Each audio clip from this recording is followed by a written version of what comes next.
आता पुण्यातून एक मोठी बातमी समोर येतेय। रुपाली चाकणकर अजित पवारांच्या भेटीसाठी दाखल झाल्यात।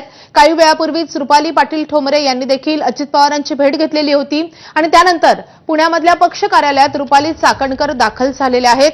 तर काही वेळातच अजित पवारांची भेट घेणार आहेत।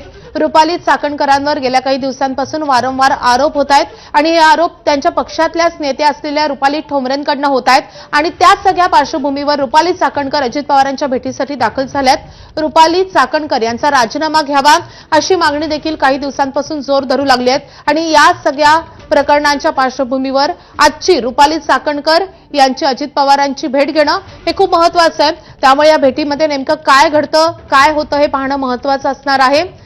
माधवी खंडाळकर प्रकरणी रुपाली पाटील ठोंबरे यांना पक्षानं नोटीसही बजावलेली आहे। त्यांना स्पष्टीकरण द्यायला सांगितलेलं आहे आणि त्यानंतर रुपाली ठोंबरेंनी काही वेळापूर्वी अजित पवारांची भेट घेतलेली होती।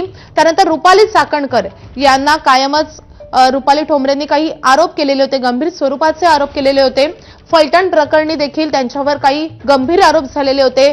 सुषमा अंधारे यांनी देखील ती मागणी लावून धरली होती की रुपाली चाकणकरांचा राजीनामा घ्यावा। या सगळ्या गोष्टींच्या पार्श्वभूमीवर रुपाली चाकणकर या पुण्यामध्ये अजित पवारांच्या भेटीसाठी दाखल झाल्यात।